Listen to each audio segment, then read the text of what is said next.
Welcome to the Underground, the Steel City Underground, the black and gold standard for Pittsburgh Steelers coverage. Now, here's your host, Terry Fletcher. Hello, everyone, and welcome to the Steel City Underground podcast. My name is Terry Fletcher. This is Week 11, WTF, What the Football podcast, and we have a lot to cover. First of all, I know you've heard more probably game podcasts and information on the Sunday night football game, Steelers versus Chargers.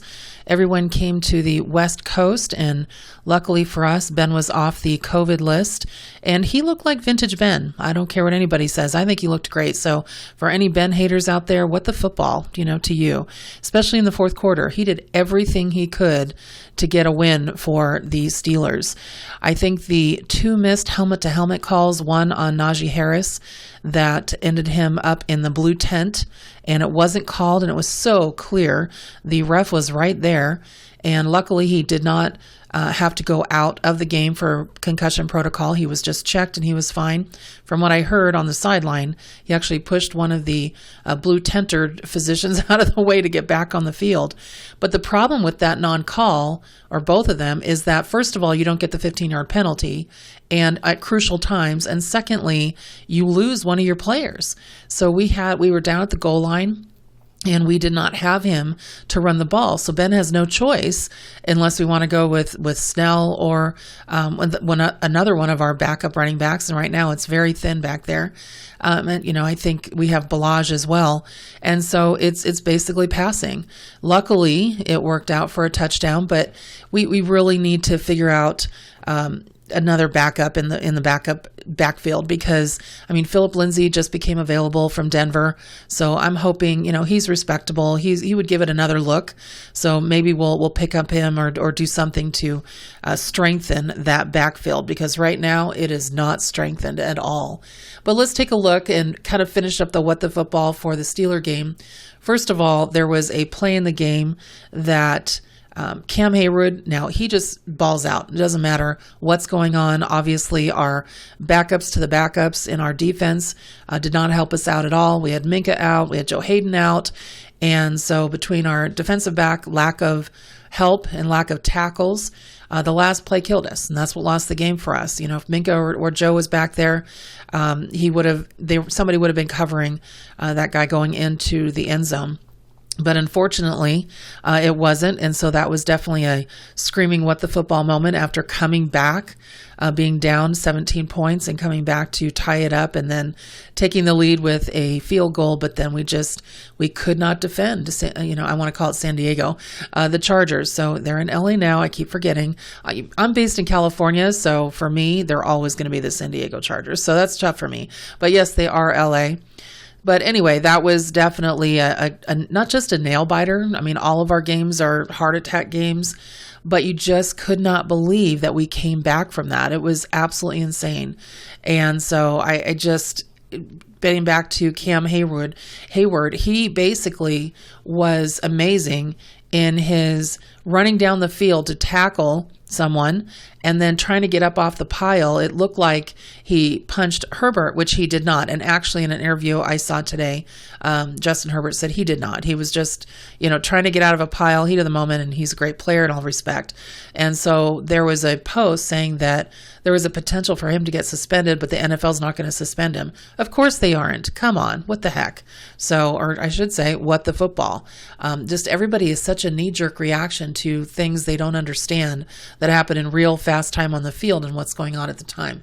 And so even Cam said, I don't even remember what was going on there, but no, I did not punch anybody. And if it was incidental, I apologize to whoever thinks that happened. So we went from being able to take over the number one spot in the AFC North to a game we lost 37-41, and now we're in third place. So that tie actually is helping us right now. Obviously, a win would have helped a lot more, but at least it wasn't a loss that would have pushed us down past the Browns. So anyway, that's where we're at. A couple of things that came out today that you're thinking, now here could be a WTF moment, but How many of us actually hold our breath every time the ball goes towards Ray McLeod on kickoff or punt returns?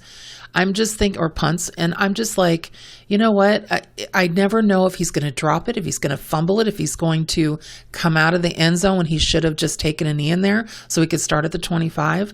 Well, we don't have to worry for at least a week or two because he was placed on the reserve COVID list today. So that's that.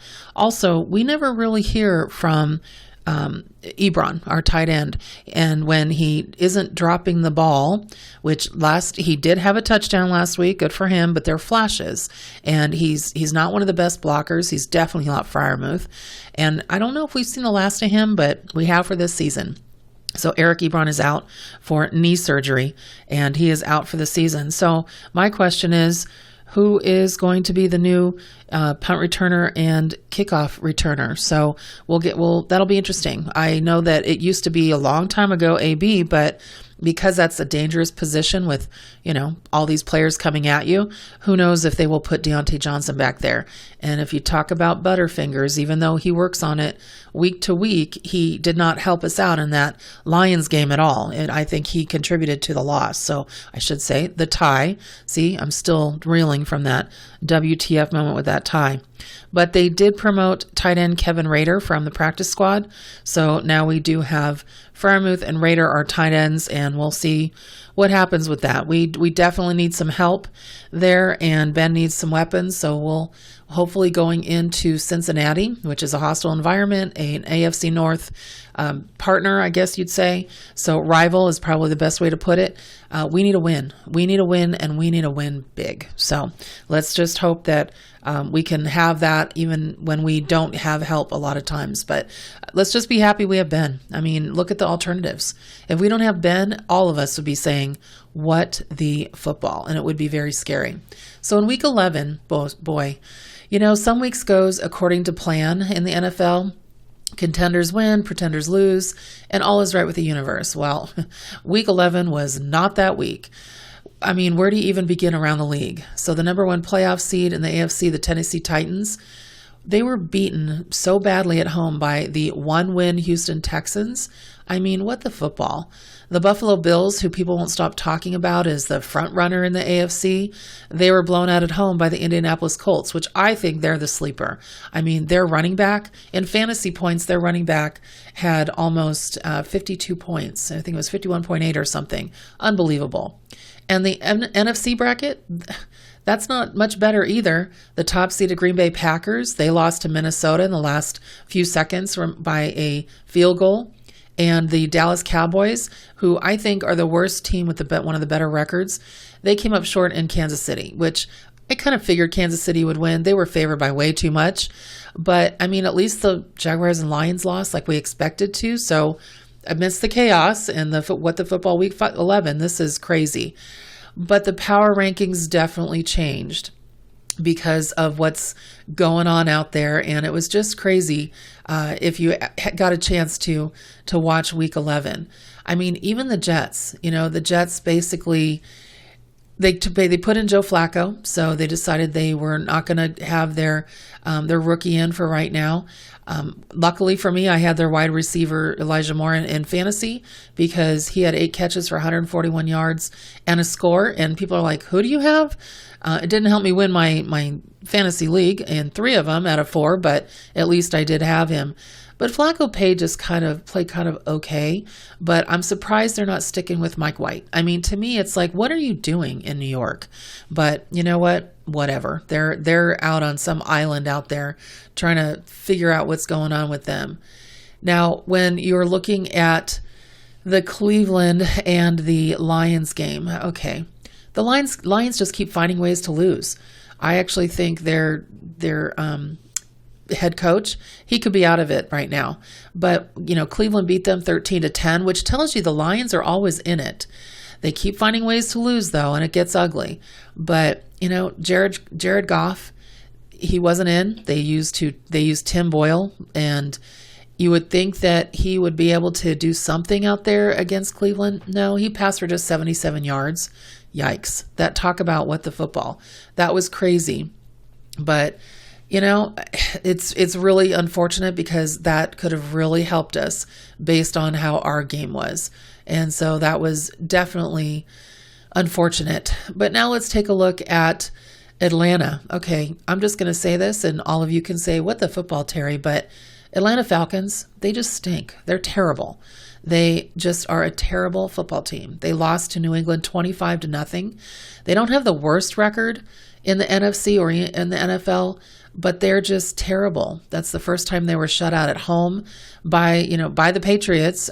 They were in 1988, but they just have no offense, and they didn't have Cordell Patterson, and they just have no run game. And so I don't know what's going on there. They had a fire sale with getting rid of all of their players. So it's just an interesting club out there. And then, wow, do you think Seattle is happy with Russell Wilson being back? Because now he is 0-2 since he's been back, and he's struggling. So they are 3-7, and they are alone in the NFC West basement. He broke his finger in week 10, and he has just not done well. They've had one touchdown since then, and that to me is a total what the football moment. And they're paying him a lot of money to be terrible. So, he's out of the MVP chat, I'm sure. But then you look at the New York Giants, and they lost to Tampa Bay 30-0. And actually, guess what happened after that? Well, Jason Garrett, their OC, he was fired today. So they're trying to figure out what the heck they're doing there. But at least they're trying to figure out what's going to happen from their offensive standpoint, because they just look absolutely terrible. But you know who I think is really an overlooked and maybe an underappreciated team in the AFC? And to me, this is kind of a, what the football people, give them a little bit of credit. And that would be the Miami Dolphins. If you heard their win on the radio, I mean, I love the radio guys. They're so animated over the Ravens. And if you heard their win, and actually this was also on TV, their win over the Jets, 24-17, they've got a pretty decent defense. They just don't have a lot of offense going on because they don't know if Tua is their guy at quarterback. And so they've got a franchise decision to make. I've really thought they might try to grab Deshaun Watson at some point, but he's got all kinds of civil lawsuits against him, so it's hard to say. But since they now have consecutive wins, I don't know. This could be a team that people need to kind of look out for. I was happy to see Cam Newton back. I mean, he went home. Again, I mentioned last week, but he went home to a loss. And guess who it was against? The Washington football team with his coach of the past. So he definitely didn't make a name there. It could have been a statement for him with Ron Rivera, but it's okay. He's basically pretty excited to be back in the league.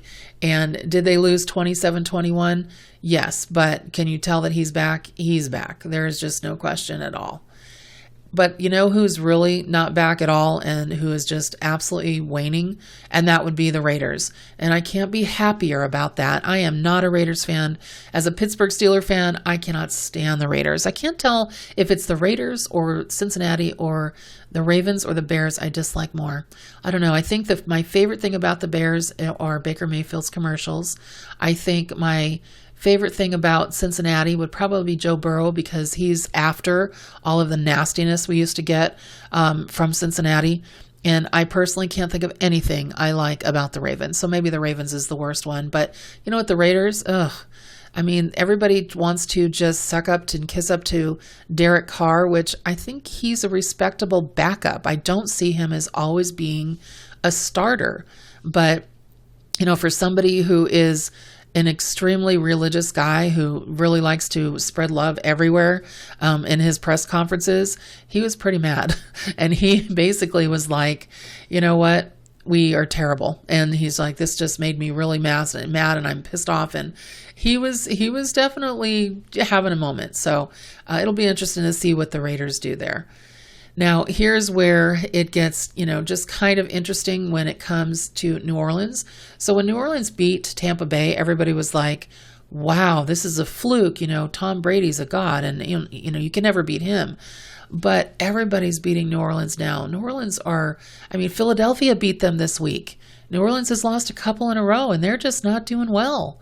So it's going to be interesting to see how that all pans out. And then another quarterback where you just don't know if the franchise has bought into him, and that would be in San Francisco. So when you look at their quarterback situation right now, and you're trying to figure out if they actually want to deal with Jimmy Garoppolo, you just don't know, because one week he's in, next week he's hurt. And for those of you who watch baseball, how many times do you see a pitcher go out and make a really, really bad have a bad outing, and all of a sudden it's like, well, he was hurt. No, he just had a crappy outing. It drives me crazy when they do that.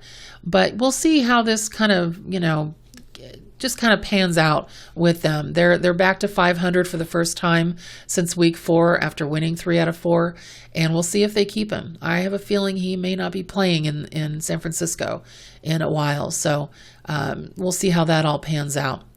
And I'm not a Kirk Cousins fan at all, but I'm less of an Aaron Rodgers fan. So when the Minnesota Vikings beat the Green Bay Packers by 3 points, I was like, well, that's just too bad, as I'm chuckling the whole time. So there are a lot of teams did not make the odds on everybody's bets. So let's just say Vegas made a lot of money in week 11 of the NFL. So everybody who bet, they're just like, you have got to be kidding me. But I did take the Steelers because they were underdogs, -6.5. And so that was kind of nice, because it didn't matter if it was a parlay, didn't matter if it was a straight bet, I won. So that was helpful. It was really helpful because I was not getting that on my fantasy teams. So circling back around, the Steelers are now 5-4-1. We cannot afford a loss, not with a tie and now a loss, not with how tight it is in the AFC North. We are supposed to get back Minkah Fitzpatrick. We're supposed to get back Joe Hayden and a lot of our players that definitely we were missing last week. So hopefully with the backfield back, and also having Big Ben, even though we lose just a couple of people that may be our backups, I think we're in good shape. So hopefully this will be a good weekend to go into another win. I'm praying. I'm hoping it's not going to be a what the football, but we'll see what happens. And I do find it interesting. And here's my last thing on what the football moments. Why do some teams get a bye over Thanksgiving? That seems a little suspect to me. There are some teams out there with a bye this week. I'm not sure I like that. Anyway, everyone, happy Thanksgiving to you. Thank you for listening to the Steel City Underground WTF podcast week 11. And until next week, have a great day. We would like to thank you for listening and remind our listeners to follow us on social media and our website, www.steelcityunderground.com.